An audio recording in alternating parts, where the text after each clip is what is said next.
to stay away, protect yourself from some of the prescribed things. That's what the fasting is. And the next slide. Some of the benefits. Of course, as soon as we talk about anything, it's a human nature. We go about finding, okay, what am I going to get from it? Is it anything useful? And of course, man is materialistic. He would like to see some benefit out of it, materially as well.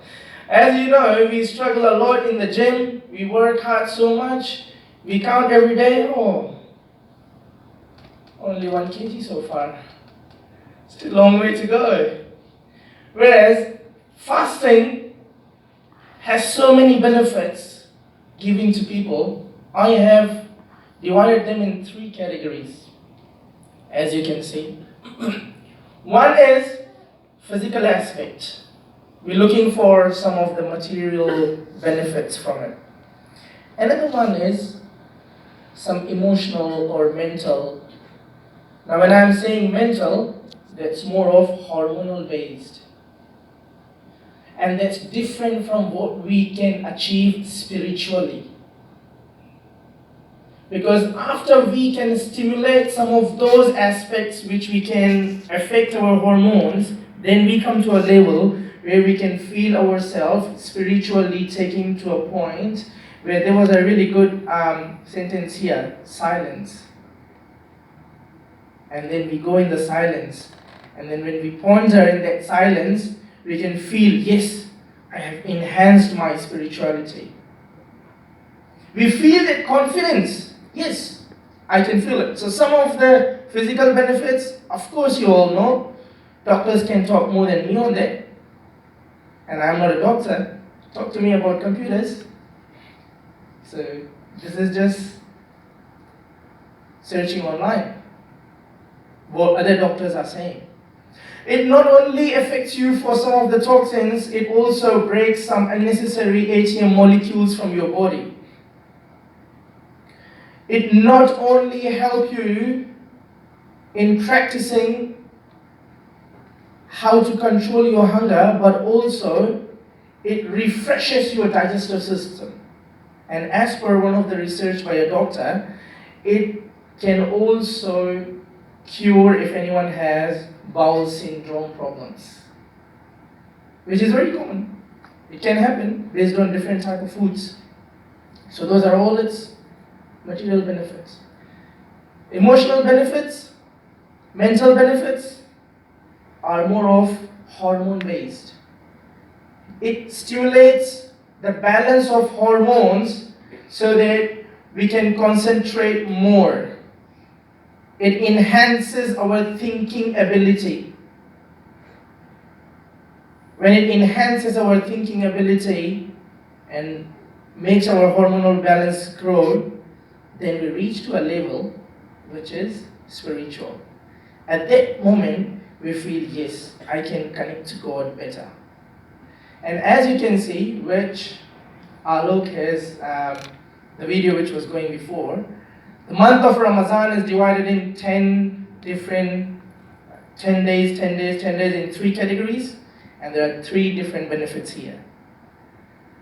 So until we get the third one, when we reach to the third level, we will be in the situation to acknowledge to God, yes, I acknowledge the shortcomings I did. I acknowledge everything, and now I seek refuge from you for everything what I did.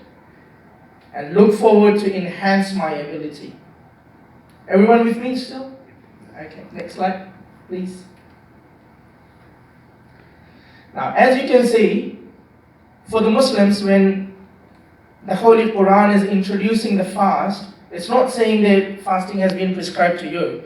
It clearly said, fasting has been prescribed to you like some other religions before you, like in the time of Moses, like in the time of Jesus, like in other times. So that means we definitely believe Allah is emphasizing on fasting, that there has been every nation who has been doing fastings, and that has great importance. So I have just noted down some of them.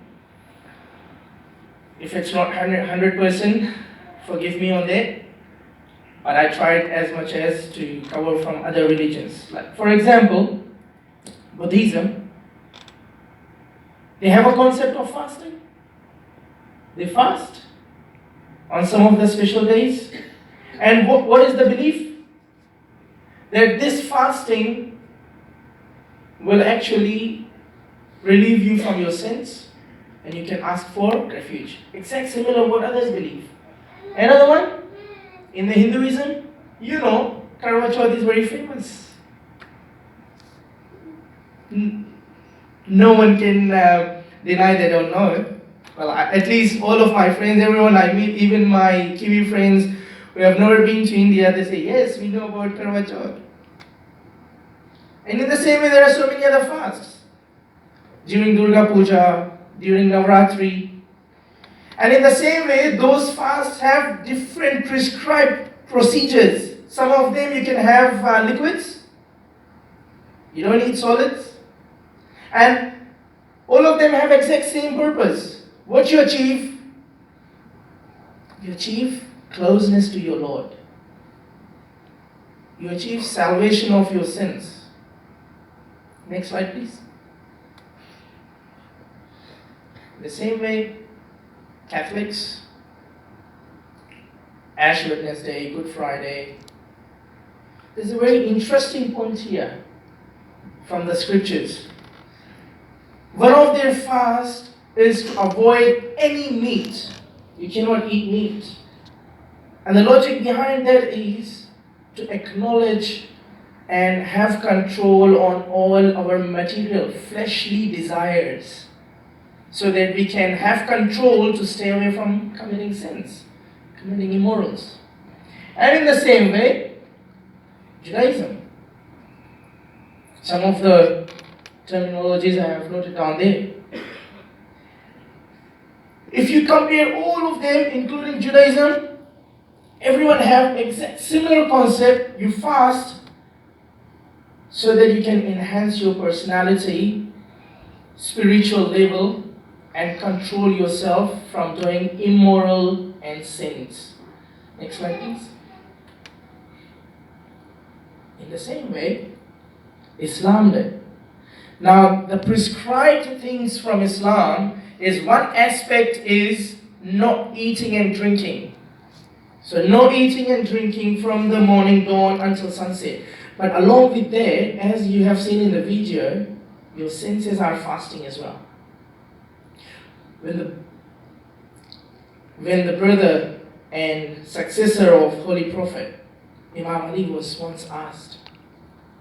So fasting is staying away from eating and drinking, controlling our senses.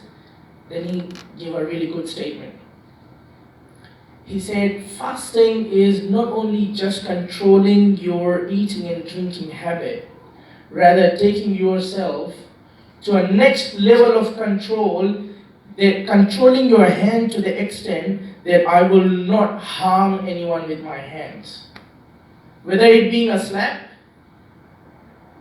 to start as a small thing, or being involving your hand in any activities or plans that can harm someone. You can have your hands in some of the plans that someone else doing something for you and harming others.